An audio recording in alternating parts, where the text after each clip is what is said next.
The patent medication gives the appearance of having helped because in the short term it usually doesn't show the bad effects that are going to happen in the long term. So it's very deceptive. The longer the patient's on the medication, the worse the prognosis is. None of these medications hit precise targets. You begin accumulating all kinds of collateral damage. In other words, other organs in the body are actually harmed. So for the first time, we're seeing kids in grade school or middle school who have type 2 diabetes and who have the beginning stages of cardiovascular disease. So you see Parkinson's disease, you see tardive dyskinesias, you see other movement disorders. Is it true that we're now seeing a lot of death from psychiatric drugs? Absolutely yes. 4. I farmaci psicotropi possono causare dipendenza e assuefazione.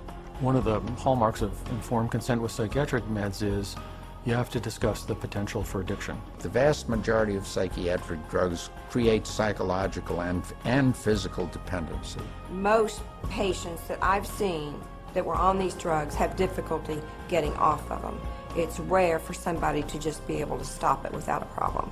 5. La maggioranza dei problemi mentali sono causati da una malattia fisica che ne sta alla base. Many physical conditions can cause mental problems or what pose as psychiatric symptoms, but the psychiatrist, in the records I've reviewed, psychiatrist does not do an in-depth study of what could be causing the problem. And if the doctor isn't taking the time to find the cause of those symptoms, then unfortunately those symptoms may continue and there may be a serious underlying medical disorder that's being overlooked. The question is it better to treat depression with a drug, or is it better to treat depression by trying to figure out what caused the depression and working it out with the patient? Dehydration can make you exhibit symptoms of depression. Sleeplessness can make you exhibit symptoms of depression. Eating a terrible diet, hypoglycemia, being sedentary, all of these things are biological reasons for having symptoms of depression. I have in my practice children who are misdiagnosed as having ADD, ADHD, who really have Lyme disease. 70% of all what are classified as mental illnesses actually have a physical cause, a physical problem causing that. 6.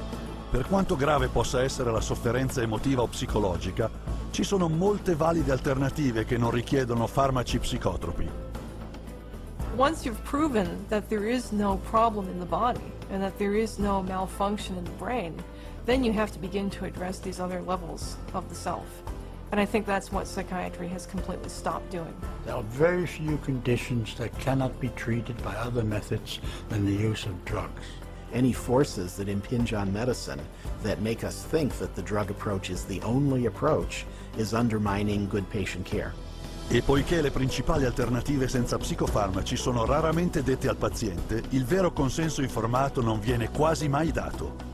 When you get into informed consent, it's almost a responsibility of the patient to make an inquiry about the hazards of the drug and not rely on what the psychiatrist or physician tells them. We can't go in and abdicate our responsibility as consumers simply because somebody has an MD after their name or someone is a psychiatrist and we think they know more than we do. The best way to protect yourself is to educate yourself, is to ask questions not only of your doctor, but to do your own research. Don't be ignorant, be informed. Get information from as many places as you can. That's how you'll be an intelligent, skeptical consumer, and that's how you will protect the safety of yourself, your children, and your entire family from this industry of death known as modern psychiatry. E come la psichiatria moderna ha pervaso il mondo negli ultimi 50 anni, lo stesso è per la somministrazione di farmaci psicotropi. Ma c'è un modo per denunciare gli abusi medici: facendo un rapporto su tutte le reazioni avverse causate da psicofarmaci all'Ente Nazionale di Controllo dei Farmaci. Il MedWatch è il programma di rapporto federale negli Stati Uniti. MedWatch is a voluntary reporting system, a passive reporting system where doctors, patients, healthcare providers, pharmacists, anybody really can make a report saying that they think that what they experienced or what their patient experienced was an adverse drug effect. And this is what we call post-marketing surveillance. And this begins to get a look at what the side effects of long-term or chronic use of these drugs really is. The FDA admits that probably only 1% of all the adverse drug effects are actually reported by patients or physicians. È solo riportando tutte le reazioni avverse causate dagli psicofarmaci che il vero grado di orrore della somministrazione degli psicofarmaci verrà alla luce. Tu hai i fatti. Mostra questo video al tuo dottore e non permettere a te stesso, ai tuoi amici o a chi ami di far parte delle statistiche della grande industria della somministrazione degli psicofarmaci. Per saperne di più sulla somministrazione degli psicofarmaci o psicotropi o per riportare un caso di maltrattamento psichiatrico, rivolgiti al Comitato dei cittadini per i diritti umani.